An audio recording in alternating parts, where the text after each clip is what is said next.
Good Wednesday morning. Thanks for joining us on KARE 11 News Now. I'm Michelle Beck. Happening this morning, a vigil and a press conference at the site of a federal raid in St. Paul less than 24 hours ago. At that raid, armed agents from ICE, the FBI, and the DEA clashing with dozens of protesters. The scene very tense, sometimes getting violent with pushing and shoving. Agents even deploying tear gas to keep protesters back. The feds say they were serving a search warrant for a federal criminal investigation. This morning, immigration advocates, lawyers, and elected officials are demanding clarity on exactly what happened at the site. Everyone deserves to feel safe where they live, and there are real national security threats that the federal administration is responsible for addressing. But flooding our neighborhoods with ICE and other federal agents only heightens tensions on the ground rather than calming it. We need clear, timely information from federal agencies so that the panic doesn't take over and rumors don't spread. When communities are kept in the dark, fear fills the gaps and the uncertainty ripples across our city. And this fear is real because we have seen what has happened. Our communities torn apart. They are feeding into that. We must not let that happen. Right now, it's not clear how many people were taken into custody during the raid. Just in this morning, Target's problems keep getting worse. The Minnesota-based company posting another drop in sales during its latest quarter. It also cut its full-year profit guidance this morning. It's the latest signal of trouble at the struggling retailer. Last month, Target said it planned to lay off 1,000 corporate employees. Target's sales haven't grown in about 4 years. The company also facing customer backlash for its retreat on some diversity initiatives. In August, Target CEO Brian Cornell announced he was stepping down after 11 years at the retailer. Michael Fidelke, Target's chief operating officer, is stepping into the CEO role next year. This morning, an underage prostitution ring in Bloomington busted by what's called Operation Creep. Police say 16 men are now under arrest and 4 of them have already been charged. The 3-day sting was from earlier this month. It targeted people who wanted to have sex with whom they thought was a 17-year-old. From online platforms to in person, the suspects ended up meeting not a girl, but officers. Among those arrested were an ICE employee, a repeat offender, plus a man who the chief says showed up with coke, meth, and 8 different firearms. And he has no idea that he's on drone footage. He shows up with this rifle here, and he shows up, of course, with the drugs. And look at these needles. He's coming to meet a 17-year-old girl, right? So we locked him up. This operation is similar to the one that ended with the arrest of former state lawmaker Justin Eichhorn. This morning, the Edina City Council is taking a strong stance on guns. It's proposing a ban on assault rifles and high-capacity magazines and other gun control measures. The council read a proposed ordinance for the first time last night. It is similar to one in St. Paul that passed last week. Both city councils saying they know it's largely symbolic since state law doesn't allow cities to enforce their own gun bans. The Minnesota Gun Owners Caucus says it's preparing to sue Edina if the ordinance is approved, calling it unconstitutional. This morning, a grandmother is charged with child endangerment after 2 toddlers were found unresponsive in her care. Charging documents say the 2-year-old twins tested positive for methadone, that's an opioid painkiller, while in Tracy Flex's care. Minneapolis police say they were called to the home on 4th Avenue twice on Sunday when each child was found unresponsive at separate times. They say they found evidence of drug use in Flex's purse, including a prescription bottle for methadone. Police say the first child's condition is grim. The second is likely to survive. In our nation's capital this morning, a bill asking the Justice Department to release all its records on the late convicted sex offender Jeffrey Epstein, waiting on the president's signature. The legislation making it through both chambers of Congress with just one single no vote.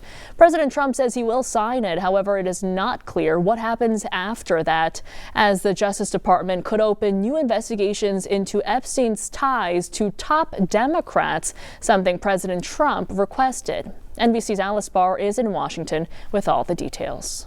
Hi there. This is a moment survivors of Epstein's abuse have been waiting years to see, hoping to force into the open who else was involved in Epstein's crimes. And once the vote finally arrived in the Capitol, lawmakers rushed to show their support for long-delayed transparency. After decades of delays, a final sprint toward accountability, with the bill to force the release of the Justice Department's Epstein files headed to President Trump's desk after sailing through the House and Senate. Survivors of the notorious sex offender Jeffrey Epstein's abuse cheering Senate passage at a candlelight vigil. The power of being heard and being recognized and being validated is incredibly healing. Across both chambers, only one member, a Republican, voted no after months of resistance from the president and GOP leaders who pressed for other means of transparency, arguing this bill didn't do enough to protect victims' identities and could create new victims named in the files but cleared of any wrongdoing. It needed amendments. I just spoke to the president about that. We'll see what happens. President Trump, who in the end urged Republicans to pass the bill and said he would sign it, bristled at questions about why he doesn't just release the files now. I have nothing to do with Jeffrey Epstein. I threw him out of my club many years ago because I thought he was a sick pervert. But I guess I turned out to be right. The president has not been accused of any wrongdoing tied to Epstein's crimes, and survivors are underscoring their fight is not about politics. What we endured was real, and it has scarred lives across 5 presidential administrations. The truth has been buried in sealed files and hidden records for far too long.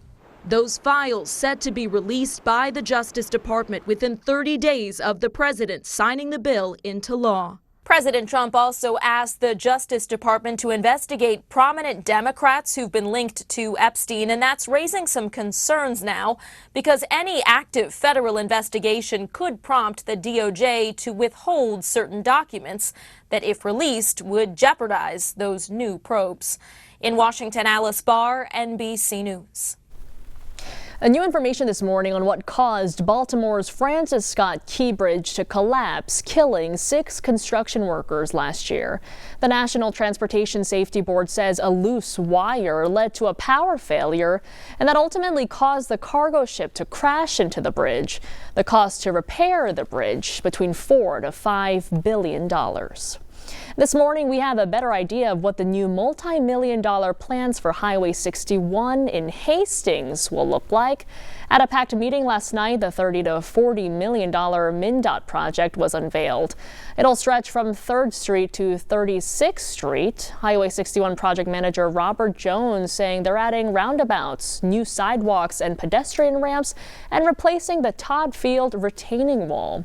He said the majority of the road will be reconstructed with concrete and that it needed an upgrade. It's needed because the substructure of the road right now is starting to fail and the roadway is starting to fail. It's met its lifetime, and a lot of the signal systems and intersections need to be upgraded. The project is supposed to improve safety, traffic flow, and accessibility. MnDOT says they'll also replace the failing Todd Field retaining wall. They're still working on a final design, but preliminary construction will start in the fall of 2027. Flu season is here, and we could be in for another bad year. Health experts say vaccinations are lagging, and there is a new mutated strain of the virus. That new strain is already behind early surges in the UK, Canada, and Japan. Last year, the U.S. had its highest rates of flu hospitalizations in nearly 15 years. Experts recommend getting your vaccine before flu season begins, but it's never too late to get it, even if you already had the flu this season. Flu season typically runs from October to April. Check out the new redesign of St. Anthony Falls. We're getting our first look this morning. A Dakota-led nonprofit just released these renderings.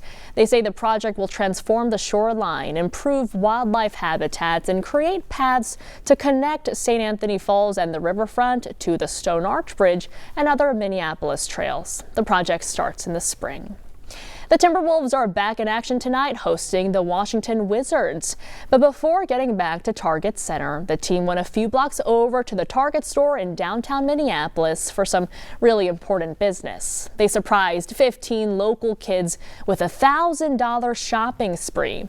All the stars were there, including Ant, Julius Randle, Mike Conley, Rudy Gobert, and Naz Reid.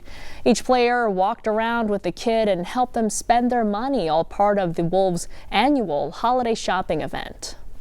You know, it's always a blessing to be able to see, you know, the smile on their face and how excited they are. Able to see the impact that we can have on them, and you know, the smiles and the, you know, uplifting their spirits, especially during this time of year.